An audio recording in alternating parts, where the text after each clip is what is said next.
Warm up and cool down. What's a warm up? Generally, a warm up is light exercise that you do at a slower pace to prepare your body to do an activity.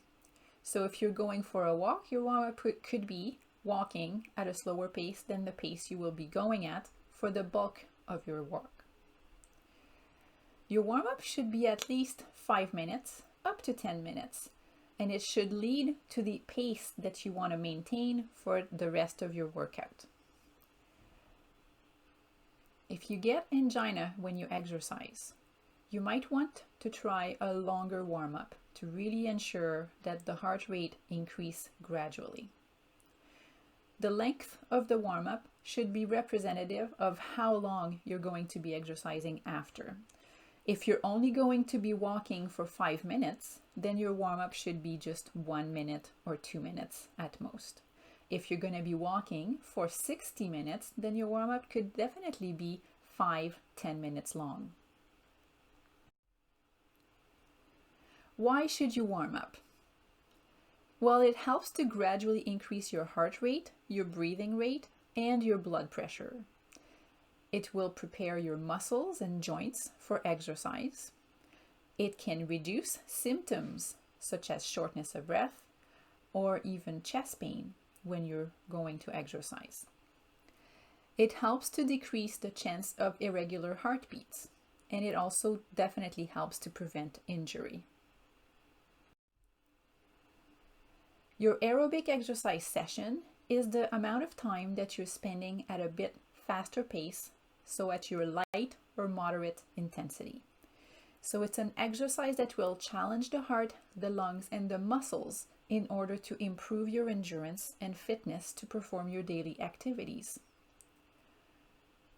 During your aerobic exercise session, your heart rate should remain elevated, and you should perceive your effort as moderate intensity for a sustained period.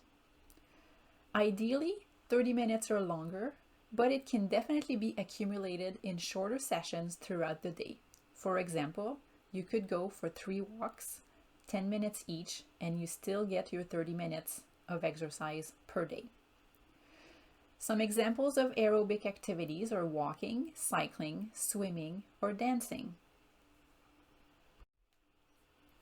What's a cool down? Basically, it's the same as the warm-up, but it's done at the end of your aerobic exercise session. It allows for your heart rate, your breathing rate, and your blood pressure to gradually come back down to your normal resting level. Cooling down will help to reduce your chances of dizziness, irregular heart rhythm, and so on. It's also a very good time to do some stretches. So to review, your warm-up should be at least a few minutes, depending on how long you're exercising. Your aerobic exercise session should be anywhere between 30 to 60 minutes or more. And your cool down should be also a few minutes, 5 to 10, depending on how long you were exercising. Your goal is for 150 minutes of aerobic activity per week. Now that 150 minutes is the time that you're exercising at your light to moderate intensity. It does not take count the time that you're warming up or the time that you're cooling down. So keep that in mind. Your aerobic exercise guidelines are as follows. Your goal should be to do some activities most days of the week. 5 to 10 minutes of walking counts, so don't disregard that. Aim for a total of 20 to 30 minutes of aerobic activity most days. You should try and do some strength exercises 2 to 3 times per week. Each exercise should be done between 10 to 15 repetitions. And your effort should feel between 3 to 5 on a 10 rating of perceived exertion scale, where 3 equals moderate effort, it's comfortable, slightly elevated breathing, and 5 equals hard effort, where your breathing is deeper but still comfortable and you have a bit more fatigue and sweating. Here's your friendly rating of perceived exertion scale.